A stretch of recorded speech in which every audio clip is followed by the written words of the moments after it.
Biaya produksi adalah total pengeluaran perusahaan untuk mengubah bahan baku menjadi barang atau jasa. Biaya ini dibagi menjadi dua, yaitu jangka pendek dan jangka panjang. Di jangka pendek ada biaya tetap seperti sewa dan gaji manajer, serta biaya variabel seperti bahan baku dan tenaga kerja. Perusahaan juga menghadapi hukum hasil yang semakin berkurang, di mana tambahan output makin kecil meski input bertambah. Sementara itu, di dalam jangka panjang, semua faktor produksi bersifat variabel. Perusahaan biasanya menyesuaikan kapasitas produksi dengan investasi baru.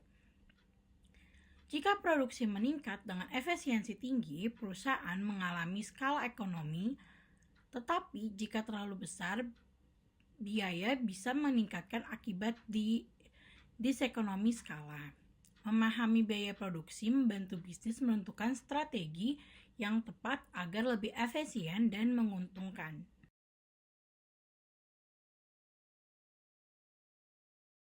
Pasar persaingan sempurna adalah pasar di mana banyak penjual dan pembeli bertransaksi dengan produk yang seragam seperti beras ataupun gandum.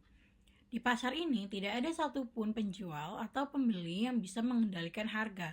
Harga sepenuhnya ditentukan oleh mekanisme pasar, yaitu interaksi antara penawar dan permintaan. Nah, karakteristik utamanya itu apa sih? Nah, produk yang dijual itu homogen, informasi pasar tersedia untuk semua orang, dan serta tidak ada hambatan masuk dan keluar dari pasar tersebut. Karena itu, perusahaan di pasar ini adalah price taker, yang artinya hanya bisa menerima harga pasar tanpa bisa mempengaruhinya. Untuk memaksimalkan keuntungan produksi harus diatur pada titik di mana MR sama dengan MC. Jika MR lebih besar dibandingkan MC, produksi harus ditambah. Sebaliknya, jika MR lebih kecil dari MC, produksi harus dikurangi. Dalam jangka pendek, perusahaan bisa mendapatkan keuntungan impas atau rugi, tapi dalam jangka panjang, jika ada keuntungan, perusahaan baru akan masuk, sedangkan jika ada kerugian, perusahaan akan keluar. Akhirnya, keuntungan ekonomi akan menjadi nol, karena semua perusahaan hanya mendapatkan keuntungan normal. Meskipun sulit ditemukan di dalam dunia nyata, pasar persaingan sempurna menjadi model ideal untuk memahami bagaimana harga terbentuk secara efisien.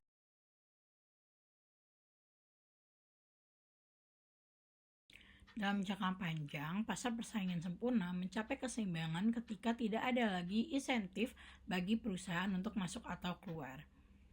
Pada titik ini, semua perusahaan hanya mendapatkan keuntungan normal, yaitu ketika total pendapatan sama dengan total biaya. Bagaimana ini terjadi? Jika perusahaan mendapatkan keuntungan lebih, pemain baru akan masuk, meningkatkan pasokan dan menurunkan harga hingga keuntungan berkurang.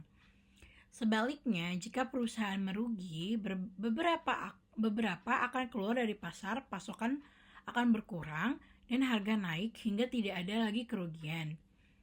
Keseimbangan jangka panjang ditentukan oleh beberapa faktor. Pertama, kebebasan masuk dan keluar pasar yang menjaga keuntungan tetap normal. Kedua, biaya produksi dan skala ekonomi di mana perusahaan yang efisien bertambah, sementara yang tidak efisien keluar. Ketiga, harga pasar cenderung stabil karena tidak ada dorongan lebih lanjut untuk perubahan. Terakhir, perusahaan menyesuaikan produksi agar berada di titik minimum biaya rata-rata jangka panjang.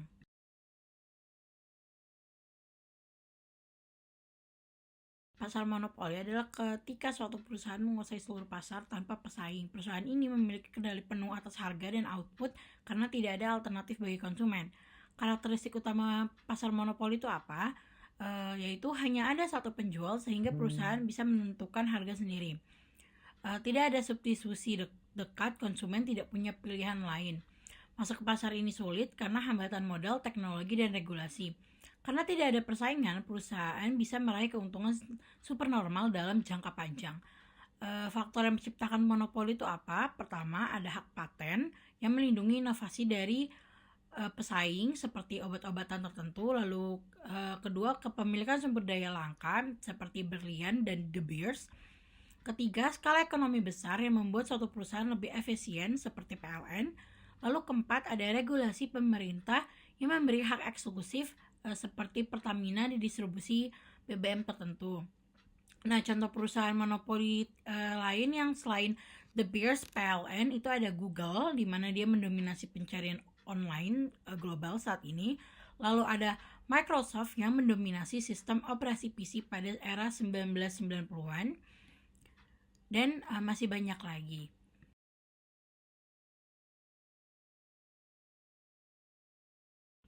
Diskriminasi harga adalah strategi di mana perusahaan menjual produk yang sama dengan harga berbeda kepada konsumen yang berbeda, meskipun biaya produksinya tetap sama. Strategi ini sering tidak terjadi di pasar monopoli atau oligopoli, di mana perusahaan memiliki kendali atas harga dan bisa membagi pasar berdasarkan karakteristik konsumen.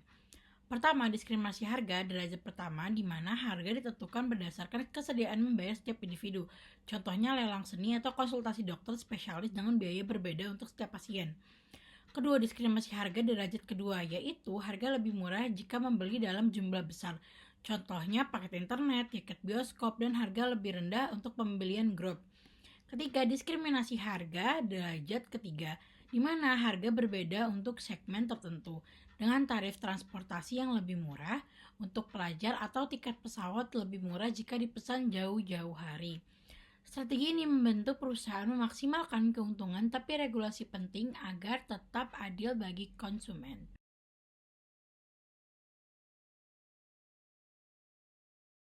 Di pasar oligopoli, ada fenomena menarik yang disebut price leadership atau kepemimpinan harga. Ini terjadi ketika satu perusahaan dominan menetapkan harga dan pesaing lainnya mengikuti keputusan tersebut. Bagaimana price leadership bekerja? Perusahaan pemimpin menetapkan harga berdasarkan strategi pasar mereka. Perusahaan lain mengikuti harga tersebut untuk menghindari perang harga. Hasilnya, harga dalam industri tetap stabil dan persaingan harga agresif dapat dihindari. Dampaknya bagi konsumen itu apa? Jika harga naik, semua perusahaan cenderung ikut menaikkan harga, mengurangi pilihan murah bagi konsumen. Namun, jika turun harga, pesaing membuat harga lebih terjangkau bagi pelanggan. Misalnya, industri telekomunikasi, jika Telco A, pemimpin pasar, menetapkan harga 100.000 per bulan, maka Telco B dan Telco C kemungkinan besar akan menyesuaikan harga mereka. Jika Telco A menurunkan harga, pesaing juga akan ikut agar tetap kompetitif. Nah, jenis-jenis price leadership ini itu ada dominant firm price leadership, lalu barometric price leadership, juga ada collusive price leadership, dan price leadership membuat pasar lebih stabil tapi juga mengurangi persaingan harga.